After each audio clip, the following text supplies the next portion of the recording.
കൊച്ചി തീരത്തിനടുത്ത് മുങ്ങിയ ചരക്ക് കപ്പലിൽ നിന്ന് രക്ഷപ്പെടുത്തിയ നാവികരുമായി കോസ്റ്റ് ഗാർഡ് കപ്പൽ കൊച്ചി തീരത്തേക്ക് 21 പേരാണ് കപ്പലിൽ 24 പേരാണ് കപ്പലിൽ ഉണ്ടായിരുന്നത്. വിവരങ്ങളുമായി ജിജീഷ് കരുണാകരൻ ചേരുകയാണ്. ജിജീഷ്, കപ്പലിലുണ്ടായിരുന്ന 24 പേരെയും രക്ഷപ്പെടുത്തി. കപ്പൽ സമ്പൂർണ്ണമായും കടലിലേക്ക് മുങ്ങിത്താഴുകയാണ്. ഇതിൽ ഈ കപ്പലിലുണ്ടായിരുന്ന കണ്ടെയ്നറുകൾ ആ കണ്ടെയ്നറുകൾ വീണ്ടെടുക്കുന്ന നടപടി ഏത് ഘട്ടത്തിലാണ്? ഈ 24 പേരെയും കൊണ്ട് തീരസംരക്ഷണ സേന, നമ്മുടെ നാവികസേന അവരുടെ രക്ഷാ ദൗത്യം പൂർത്തിയാക്കി. ഈ കപ്പൽ എപ്പോഴത്തേക്കാണ് തീരത്തേക്ക് എത്തുക? ഇവരെ വളരെ പെട്ടെന്ന് ആശുപത്രിയിലേക്ക് ആക്കേണ്ടതുണ്ടല്ലോ ജിജീഷ് കരുണാകരൻ. ഇതിലുള്ള ആളുകളെല്ലാം തന്നെ വളരെ ക്ഷീണിതരാണ്. ഏതാണ്ട് 2 ദിവസത്തോളം അവർ അത്തരമൊരു സാഹചര്യത്തിൽ നടുക്കടലിൽ തന്നെ കഴിഞ്ഞതിന് ശേഷമാണ് തിരിച്ച് എത്തുന്നത്.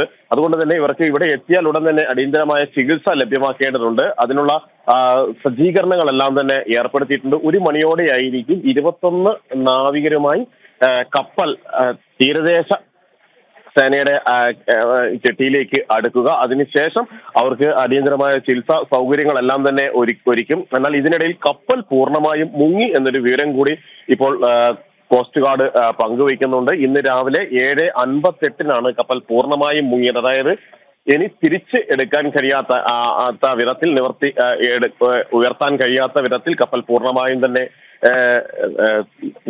മുങ്ങിയിരിക്കുന്നു എന്നൊരു വിവരം നൽകുകയും ചെയ്യുന്നു. അതുകൊണ്ട് തന്നെ അതിലുള്ള കണ്ടെയ്നറുകൾ അത് ഒരു വലിയ അപകട സാധ്യത, ഒപ്പം തന്നെ ആശങ്കയെല്ലാം തന്നെ പരത്തുന്നുണ്ട്. അതിനുള്ള സജ്ജീകരണങ്ങൾ, അവിടെ ക്രമീകരണങ്ങളെല്ലാം തന്നെ ചെയ്യുന്നുണ്ട് എന്നാണ് കോസ്റ്റ് ഗാർഡും നാവികസേനയും എല്ലാം തന്നെ അറിയിച്ചിരിക്കുന്നത്. കോസ്റ്റ് ഗാർഡിന്റെ കപ്പൽ സക്ഷം അവിടെ തന്നെ നിലയുറപ്പിച്ചിട്ടുണ്ട്. ഇത്തരത്തിൽ മലിനീകരണങ്ങൾ ഉണ്ടാകുമ്പോൾ, കടൽ മലിനീകരണങ്ങൾ ഉണ്ടാകുമ്പോൾ അതിനെ തടയുന്നതിനുള്ള സംവിധാനങ്ങൾ അടക്കം സജ്ജീകരിച്ചിട്ടുള്ളതാണ്.